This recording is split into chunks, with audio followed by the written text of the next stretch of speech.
प्यारे बच्चों, आज हम अव्यय करने जा रहे हैं। ध्यान से सुने। बेटा, आपने संज्ञा सर्वनाम विशेषण के बारे में पढ़ा होगा, उनके बारे में तो पता है। तो आज हम क्या पढ़ेंगे? अव्यय और अविकारी शब्द। अव्यय को क्या कहते हैं? अविकारी शब्द भी कहते हैं कि जिन शब्दों के रूप में लिंग, वचन, काल, कारक आदि के कारण कोई भी परिवर्तन नहीं होता, उसको हम क्या कहेंगे? अविकारी शब्द या अव्यय। जैसे परंतु, यथा, लेकिन, जैसे, ज्यों, त्यों, ये सभी क्या हमारे अव्यय या अविकारी शब्द। बेटा, अव्यय के प्रकार। अव्यय कितने प्रकार के होते हैं? अव्यय 4 प्रकार के होते हैं बेटा।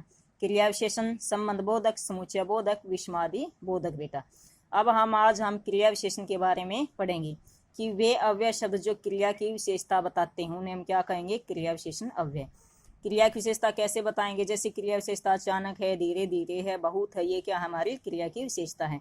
अचानक मुलाकात हो गई। मुलाकात किससे हो गई बेटा? अचानक हो गई। ये तो क्रिया की विशेषता। मुलाकात कैसे हुई? अचानक।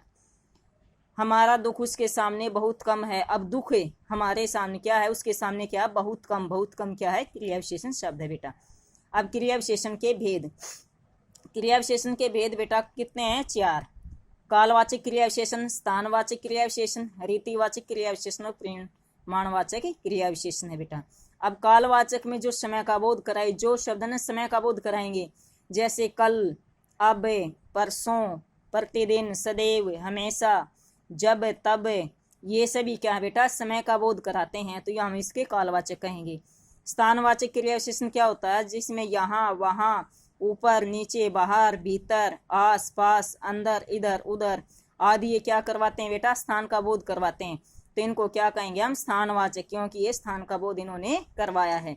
कि जैसे ऊपर जाओ, नीचे आओ, उधर जाओ, उधर बैठ जाओ, तो ये सभी क्या बेटा? स्थान का बोध कराएंगे, तो स्थानवाचक होते हैं।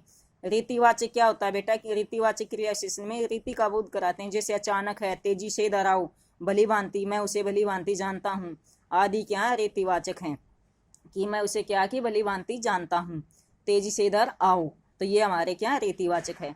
परिमाणवाचक क्या होता है बेटा? क्रिया विशेषण। परिमाणवाचक क्रिया विशेषण में जो परिमाण, नाप तोल का बोध कराते हैं, जैसे बिल्कुल, तनिक, थोड़ा, काफी, ज्यादा, पर्याप्त, केवल, जितना, ये सभी क्या हमारे परिमाणवाचक शब्द होते हैं बेटा। इसमें नाप तोल का बोध कराते हैं। अब बेटा जैसे कुछ उदाहरण है, इनसे देखो स्पष्ट हो जाएगा। जैसे चिड़िया बाहर बिलख रही है। बाहर, बाहर क्या बेटा? अव्यय शब्द है, ये स्थानवाचक है। धीरे धीरे मेरा उससे परिचय हुआ। धीरे धीरे क्या बेटा? रीतिवाचक है। रीतिवाचक धीरे धीरे, परिचय क्या हुआ? धीरे धीरे हुआ है, रीतिवाचक है ये। आज मैं कुछ ज्यादा खा गया था। ज्यादा क्या बेटा? परिमाणवाचक। ज्यादा ना, ज्यादा हो गया, ज्यादा, कम, थोड़ा, पर्याप्त, काफी, ये सभी क्या? परिमाणवाचक होते हैं। वह 4 बजे तक समय का बोध हो गया बेटा, ये कालवाचक हो गया। कि वह 4 बजे तक हो गया, तक यहाँ पर क्या है? समय का बोध हो गया, तो ये कालवाचक हो गया बेटा। ये तो हमारा क्रिया विशेषण का कालवाचक भेद था बेटा। अब हमारा संबंध बोधक। जो अव्यय का दूसरा भेद क्या है? संबंध बोधक।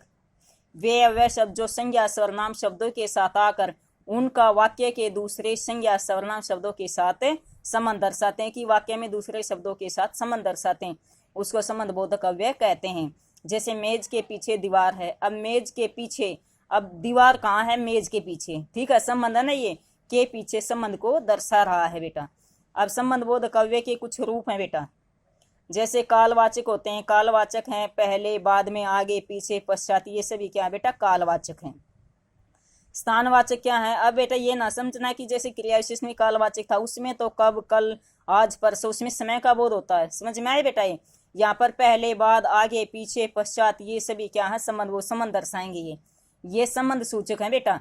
स्थान सूचक, जैसे इसमें भी स्थान में यहाँ, ऊपर, नीचे, बाहर, नहीं, यहाँ पर संबंध दर्शाया जाएगा कि बाहर, भीतर क्या है, ठीक है। कि स्थानवाचक में क्या होगा? बाहर, भीतर, बीच, ऊपर, नीचे, ये सभी क्या है? संबंधवाचक है बेटा। दिशा स्थानवाचक होंगे, संबंध दर्शाया गया है स्थानवाचक में। दिशा सूचक। दिशा सूचक क्या है? कि निकट, समीप, पास और सामने, तरफ आदि, ये क्या है बेटा? दिशा सूचक। ये शब्द क्या है? दिशा सूचक है। दिशा के बारे में बताएंगे। साधनवाचक क्या होता है? द्वारा, खातिर, कारण, ये सभी क्या है बेटा?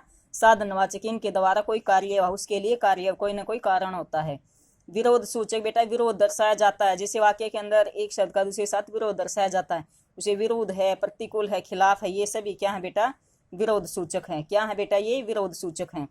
समता सूचक, अनुसार, सदर्श, समान, तुल्य, ये सभी क्या समता है कि उसके अनुसार कार्य किया गया है, यह उसके समान सुंदर है, तुल्य समानता की जाती है, तो ये हमारे क्या है समता सूचक है बेटा।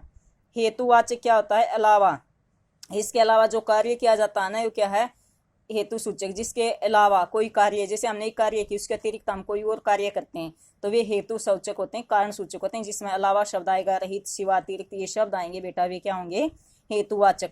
सहचर, समेत, संग, साथ, ये क्या है सहचर सूचक हैं, ये संबंध बोधक है बेटा। जो ये संबंध बोधक अव्यय के रूप दिखाए गए हैं, बताए गए हैं, तो इनके जहां पर भी वाक्य के अंदर ये आ जाएंगे तो हम ये समझेंगे कि यहाँ पर संबंध बोधक अव्यय है। वो संबंध बोधक अव्यय में इसका कौन सा रूप है, साधनवाचक है या विरोधवाचक है, समता सूचक है, ये इनके रूप है कि कौन सा रूप है।